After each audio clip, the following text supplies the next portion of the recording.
¿cómo están ustedes? Bienvenidos a una nueva edición de Hola Salud Tucumán. Bienvenido a la gente de Tucumán, por supuesto, a la gente de Salta, Santiago del Estero, a la gente de Catamarca. Un gusto muy grande el poder volver a estar junto a ustedes en un fin de semana más. El encuentro, como siempre, junto a todos los profesionales que conforman el staff de nuestro programa. Esto es Hola Salud Tucumán. Comenzamos.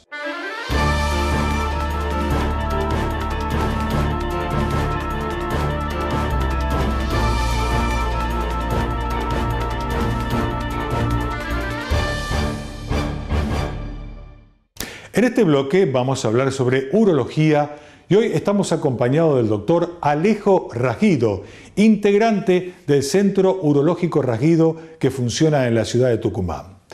En el día de hoy vamos a hablar sobre lo que son cálculos urinarios, una enfermedad que es muy importante conocerla a tiempo, conocer su sintomatología, porque cuando se produce normalmente produce dolores muy intensos, dolores insoportables y son dolores que muchas veces son confundidos con otras enfermedades. Hoy el doctor Alejo Rasguido se refiere a lo que son los cálculos urinarios, por qué es que se producen y cómo detectarlos.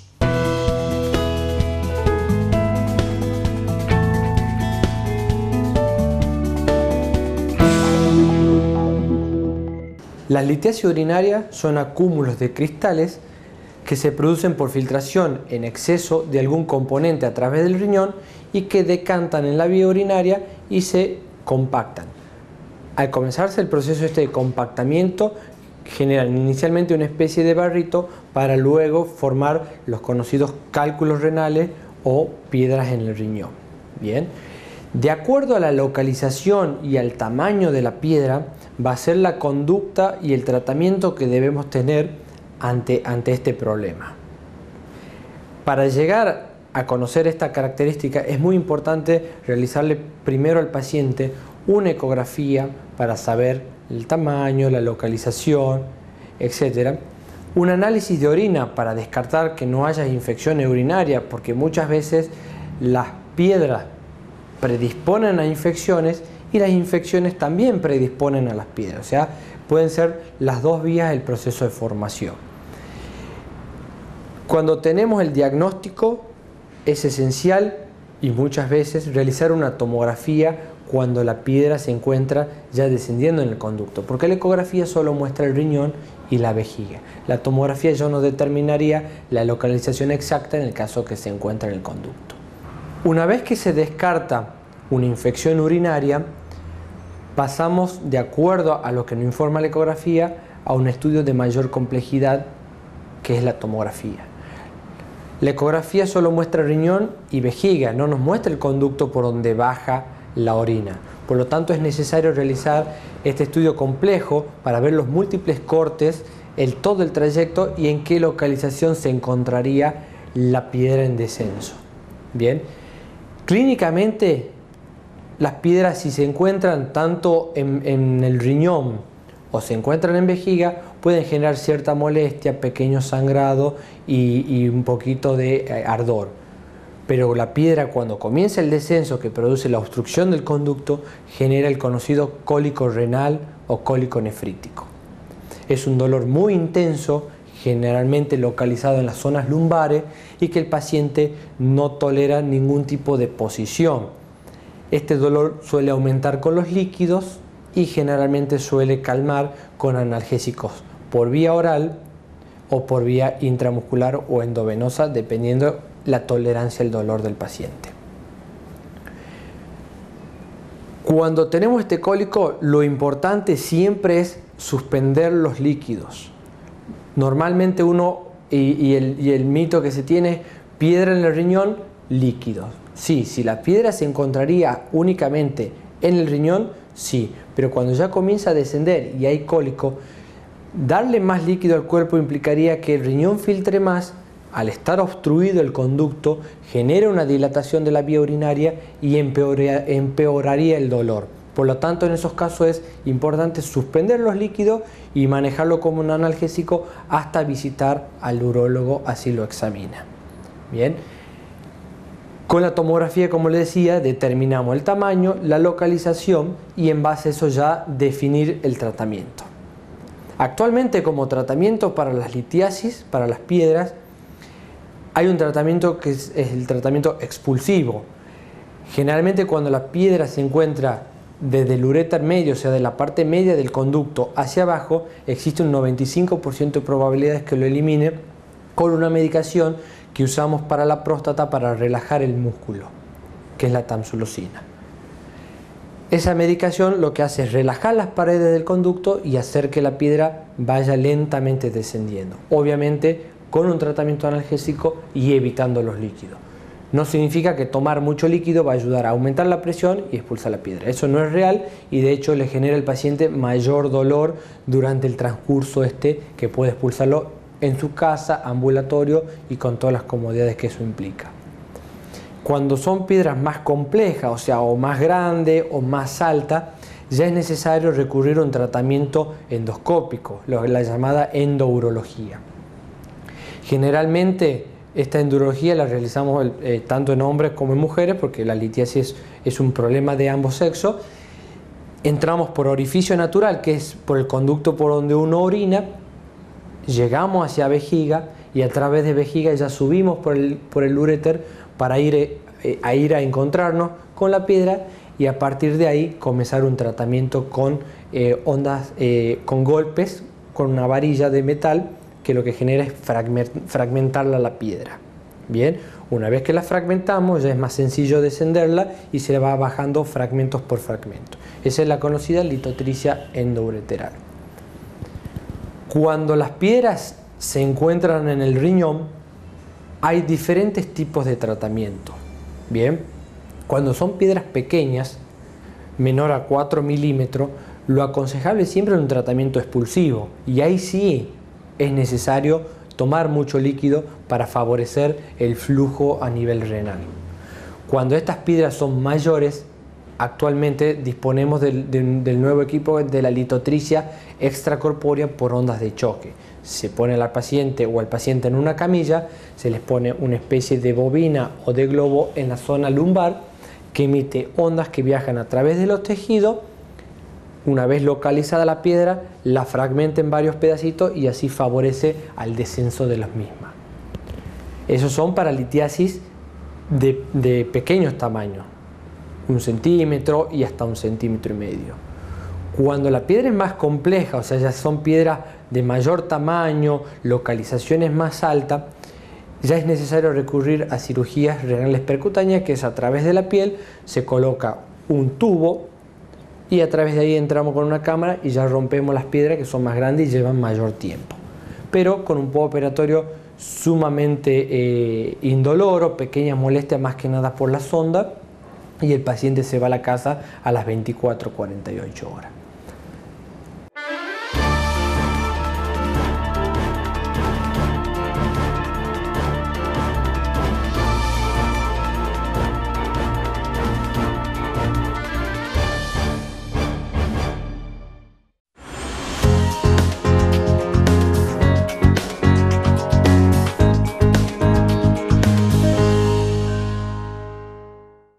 En este segmento vamos a hablar sobre cirugía plástica y estética.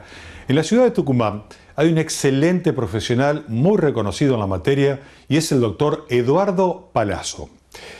Hoy nos vamos a referir a uno de los tratamientos que más solicita el sector femenino y que tiene que ver con el implante de mamas. Si bien es una de las técnicas más requeridas, uno de los tratamientos más requeridos en el mundo de la medicina estética, aún muchas personas tienen dudas al respecto. ¿Cómo se realiza?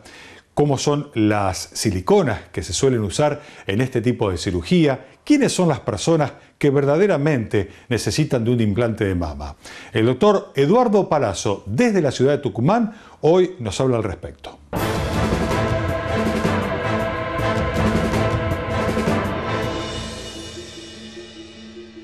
Bueno, hoy por hoy la cirugía de implantes mamarios es la cirugía que más frecuentemente piden las pacientes en el consultorio. De cada 10 pacientes, 6 vienen por implantes mamarios para aumento mamario en realidad. Para aumentar la mama, hoy por hoy los métodos más eficaces y más seguros son el implante, que son con un material heterólogo, o con la grasa propia de la paciente, que es un material de uno mismo que nunca lo va a rechazar. Hablando de implantes mamarios, los implantes pueden colocarse tanto detrás de la glándula o detrás del músculo, o a veces toman como referencia el músculo y lo comentan como por delante del músculo o por detrás del músculo. La zona de la mama tiene la piel, inmediatamente por detrás de la piel viene la glándula, inmediatamente por detrás de la glándula viene el músculo. Cada una tiene sus indicaciones. La paciente viene sí o sí para aumento mamario, el aumento mamario lo va a conseguir, sí o sí lo va a conseguir, pero cada una tiene su secreto y sus indicaciones. Es muy importante explicarle a la paciente que no todas las mamas son iguales, porque muchas vienen preguntando o diciendo: yo quiero la mama, la vi a una amiga mía que la operó usted y yo quiero la misma mama. Todas las mamas son diferentes. Y como ustedes tienen las mamas, como yo le explico a las pacientes, como ustedes tienen la mama hoy, la van a tener iguales, más grandes. ¿Qué significa? Que si tienen por ahí las areolas, los pezones separados, el resultado final va a ser los pezones y areolas separados, pero más grandes. Por ahí, dentro de esta cirugía buscan la perfección, y en cirugía plástica por lo general la perfección no existe, pero es una cirugía que tiene muchísimas satisfacciones. ¿Cómo se introduce el implante dentro de la mama, ya sea por detrás de la glándula o por detrás del músculo? Puede ser por la areola, que es la parte más oscura que está alrededor del pezón, por debajo de la mama, por el surco submamario, o por la zona axilar. Por ahí la que mejores resultados estéticos tienen es alrededor de la areola, porque dejan menor cicatriz. Si la areola y el pezón son chiquititos, la indicación es por debajo de la glándula, o sea, por el surco submamario. Y a veces las pacientes, por iniciativa de ellas, prefieren la zona axilar. Tanto la ubicación como la incisión tienen sus pros y sus contras, que, como decía recién, depende de cada paciente. Una indicación mía, que es muy particular mía, es: yo particularmente prefiero colocarla siempre detrás del músculo para manipular lo menos posible la glándula mamaria, y siempre por la areola, por una cuestión estética de cómo queda la cicatriz. Siempre les digo a mis pacientes que es un procedimiento sumamente sencillo. La cirugía dura entre 40 minutos y 1 hora. Procedimiento, como les dije, sencillo, que lo puede realizar cualquier profesional idóneo en el tema, que sea cirujano plástico.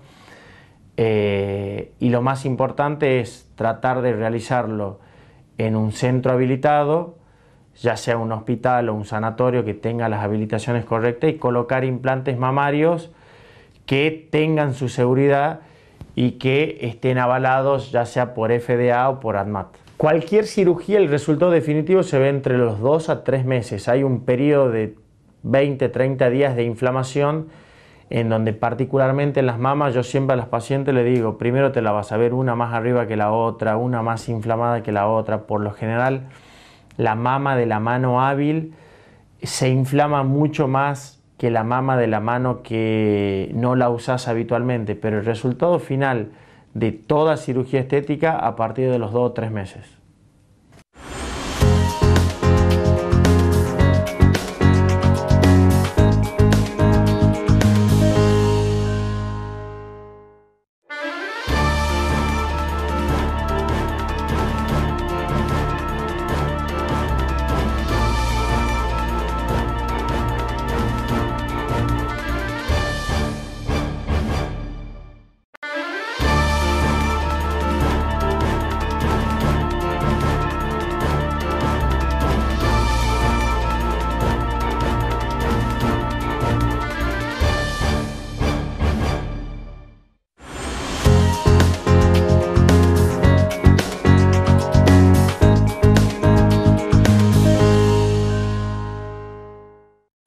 Entramos en el mundo de la oftalmología, especialidad que está relacionada a las enfermedades de los ojos en las personas, y hoy vamos a tratar un tema verdaderamente muy importante. Vamos a hablar de glaucoma. Glaucoma que se lo conoce comúnmente como presión en los ojos. Quiero contarles algo que es muy importante y quiero advertirlos de algo. El glaucoma, cuando aparece en sus inicios, no produce síntomas. Y cuando los síntomas aparecen, ya estamos ante un avance de la enfermedad importante donde seguramente algún tipo de daño ha ocurrido. Por ello es importante el control anual de la vista para poder detectar esta presión que se origina en algunas personas y que se denomina glaucoma. Usted, detectándolo a tiempo, puede ir al médico y el médico indicarle un tratamiento adecuado para tratar de evitar estos daños que les acabo de mencionar. Hoy está con nosotros el doctor Ignacio Liszczynski. Es un oftalmólogo muy reconocido en la ciudad de Tucumán y nos cuenta sobre el glaucoma, qué es y cuáles son los distintos tipos de glaucoma que existen. El glaucoma se lo asocia generalmente con la presión ocular elevada. La presión ocular elevada va dañando al nervio óptico, que es el encargado de conectar el globo ocular con el cerebro. Cuando el nervio óptico se daña, se va dañando en forma irreversible. Por lo tanto, es muy importante hacer un diagnóstico temprano de la enfermedad para poder hacer un tratamiento en el momento. El glaucoma se le llama normalmente el ladrón silencioso de la visión. Se le llama de esta forma porque justamente no da síntomas. La persona no tiene noción si tiene la enfermedad o no la tiene, salvo que le tome la presión ocular el oftalmólogo cuando va a examinarse. Por lo tanto, es importante el examen preventivo para hacer el diagnóstico temprano. Cuando uno logra evaluar al paciente y diagnostica de que tiene la presión ocular elevada o que tiene un daño en el nervio óptico, va a empezar a hacer una serie de estudios para tratar de estadificar a ese paciente. ¿Qué significa estadificar? Vamos a tratar de ver qué grado de lesión tiene, cuánto daño tiene ese ojo, para que en base al daño vamos a indicar el tratamiento adecuado. Para saber cuánto daño tiene esa visión, cuánto daño tiene ese ojo, nosotros vamos a hacer una serie de estudios. Tenemos estudios que los podemos dividir en estudios funcionales y en estudios anatómicos. ¿Qué significa esto? Funcionales significa la función, significa cómo ve usted cuando está en cualquier medio, digamos, cuando está caminando por la calle. ¿Sí? Puede ver el centro y puede ver también la parte periférica, que es la parte que está rodeándolo a usted. ¿Sí? Por ejemplo, yo puedo estar caminando, ver a una persona, pero también puedo ver el árbol que está a la par, otra persona que va caminando por la par, un auto, un coche que corre por la calle. Por lo tanto, todo eso compone todo lo que es visión, la visión central y la visión periférica. En el glaucoma, lo primero que se daña es la visión periférica, hasta que el paciente puede llegar a tener una visión que se llama tubular, que es ver solamente el centro, y esa persona tiene una lesión muy avanzada ya en su nervio óptico por la lesión que produjo su enfermedad de glaucoma. Por lo tanto, esa persona tiene mucha dificultad para movilizarse porque puede no ver cosas pequeñas o sillas o taburetes o inclusive escalones y puede hasta tropezarse. Por lo tanto, desde una visión totalmente normal, en donde uno tiene un campo de visión normal de todo su alrededor, la enfermedad va disminuyendo a medida que va progresando hasta que queda una pequeña visión tubular. Y la enfermedad, cuando llegue a su final, puede llegar inclusive a la desaparición total de la visión, a la ceguera. Por lo tanto, cuando uno al glaucoma, la enfermedad, la diagnostica tempranamente, puede detener esta evolución natural de la enfermedad y el paciente mantener su visión. Por lo tanto, el glaucoma es una enfermedad que tratada a tiempo y diagnosticada a tiempo tiene una excelente evolución.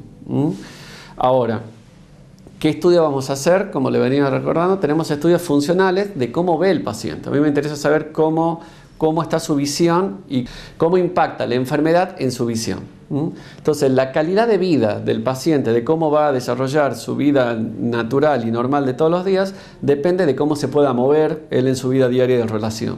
Y esto está directamente influenciado por cómo tenga su campo visual. Por lo tanto, un estudio va a ser el evaluar cómo está la función visual del paciente, cómo está la función del campo visual del paciente, que se lo hará con un aparato en donde el paciente tendrá un pulsador y va a estar apretando el pulsador a medida que el equipo va señalando una serie de luces en una cúpula, y de esa forma podemos saber cuál es la función del paciente y si hay zonas que no está viendo. Otros estudios son los estudios anatómicos. Estudios anatómicos me van a medir lo que son las estructuras, lo que son la retina. En otras palabras, me va a medir la cantidad de cablecitos o la cantidad de fibras nerviosas que son las que tiene la retina sana. A medida que la enfermedad de glaucoma avanza, estos cablecitos o estas fibras nerviosas van a ir disminuyendo. Entonces, el espesor del tejido va a ir cada vez haciéndose más pequeño. Hoy tenemos equipos en donde pueden hacer justamente esa medición, de saber si el ojo que estamos examinando tiene la cantidad de espesores normales de tejido en cada uno de los sectores que nos interesa evaluar. Si están normales, vamos a poder ya en ese mismo momento explicarle al paciente que está en un estadio de enfermedad muy temprana. Si están más dañados o muy dañados, vamos a poder decir y estadificar y decir en qué momento de la enfermedad nos encontramos para ser más agresivos con el tratamiento o ser con un tratamiento más relajado.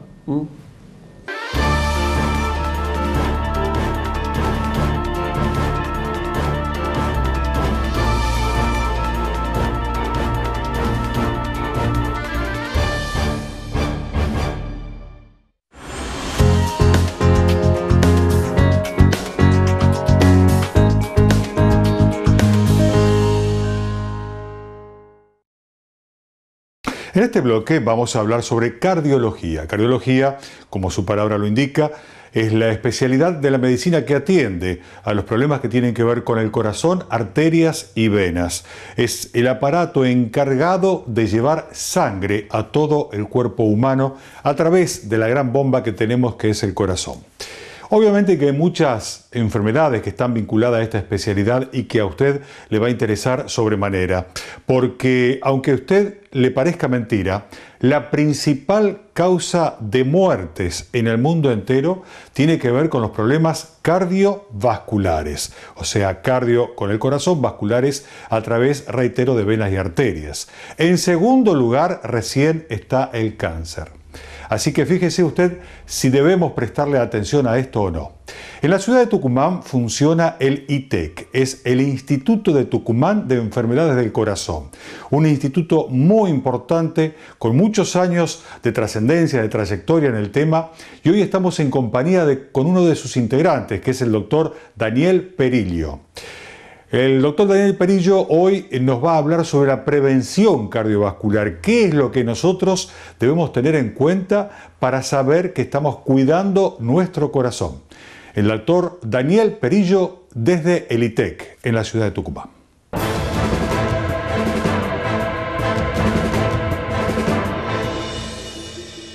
Bueno, estamos viendo, creo que, una etapa bastante compleja, digamos, en la situación del ser humano en cuanto a los estilos de vida, digamos, que corren, o sea, los días de hoy.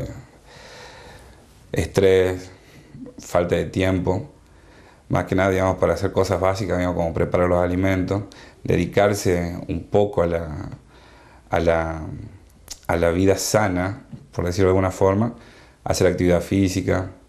Ya nadie sale a correr, todo el mundo toma taxi, colectivo. Y todo eso, por más que no parezca, influye de forma negativa sobre la salud de las personas. Y si esto va acompañado, digamos, con el correr del tiempo y los años, también profundiza, digamos, toda esta, como te diría, o sea, todos estos factores, digamos, y que se conjugan para el desarrollo de enfermedades en etapas más tempranas o tardías de la persona. Hoy se habla mucho de lo que se llama el síndrome metabólico. El síndrome metabólico es un conjunto de síntomas, o mejor dicho, de factores, digamos, que puede tener una persona. Por ejemplo, una enfermedad como la hipertensión arterial, elevados niveles de glucosa, niveles altos también de triglicéridos, bajos niveles de colesterol, pero de la fracción HDL, que sería el colesterol bueno, que todo el mundo lo llama, y bueno, el exceso, digamos, de grasa abdominal. Todo esto se conjuga para desarrollar enfermedad cardiovascular. Cardiovascular no necesariamente significa que va a tener problemas cardíacos. También puede tener accidentes cerebrovasculares o enfermedad arterial vascular periférica. Obviamente, digamos, ese sería un tema ya propio de cada colega, pero lo necesario, digamos, es evitar llegar a ese punto. Tratar, digamos, de que la persona, digamos, con actividades simples, o sea, con recaudo simple más que nada, o sea, no llegue, digamos, a esa etapa de tener que venir ya enfermo a nuestro consultorio. Cuestiones básicas como una buena alimentación, actividad física y, por sobre todas las cosas, disminuir como sea, digamos así, la tasa de estrés. Un poco difícil, digamos, con los tiempos que corren, pero eso ayuda bastante. En cuanto a las recomendaciones que se le puede dar al paciente, digamos, para evitar llegar, digamos, al síndrome metabólico como tal, se pueden hacer algunos estudios previos, o sea, una consulta acá, digamos, al médico cardiólogo o un médico clínico, lo más cercano al domicilio que tenga, para que le haga un control. Un simple laboratorio, un análisis de sangre, un ecocardiograma en nuestro campo y una radiografía de tórax es más que suficiente, digamos, para detectar, digamos, esta clase de patología que se conjugan entre todas para desarrollar otra enfermedad mucho más compleja con el tiempo. Bueno, referido al síndrome metabólico así como tal, o sea, son enfermedades vasculares. Afectan, digamos, la vasculatura arterial de cerebro, de corazón y, como te decía, digamos, de miembros inferiores, que en el primer caso, a nivel cerebral, hace lo que todo el mundo conoce como accidente cerebrovascular, que se llama accidente cerebrovascular, stroke también le dicen. En el segundo caso, digamos que el corazón, a nivel cardíaco, desarrollan, tienen infarto agudo de miocardio, que si bien, digamos, son enfermedades que uno las puede evitar, el problema de estas es el déficit, o mejor dicho, digamos, el compromiso con el que queda el paciente una vez que desarrolla la enfermedad.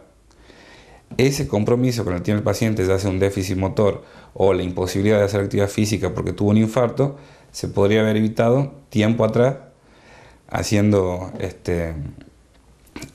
prevención, comiendo sano, caminando y una consulta previa es fundamental. El que el paciente, digamos, venga a nuestro consultorio no significa que nosotros acá le vamos a decir, no, usted está enfermo, automáticamente haga esto, no. Nosotros lo podemos controlar en la etapa previa y eso va a redituar en salud para el paciente y, por sobre todas las cosas, un ahorro importantísimo en cuanto a la compra de medicamentos, digamos, porque eso es también un problema bastante complicado hoy por hoy.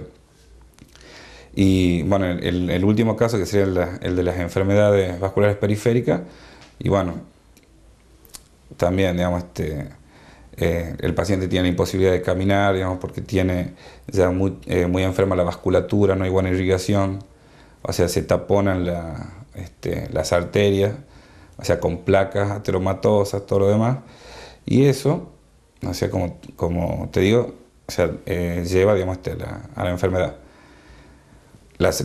Todo paciente que tiene un infarto o que tiene, digamos, un accidente cerebrovascular es o sea, ya toda su vasculatura está enferma, no es algo propio de un sector en particular. Eso también se tiene que tener en cuenta bastante.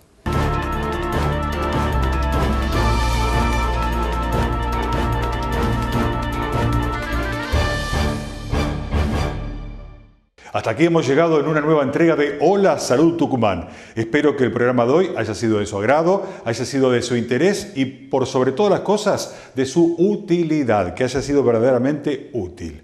Muchas gracias por su compañía y los espero dentro de 7 días, la próxima semana. Muchas gracias.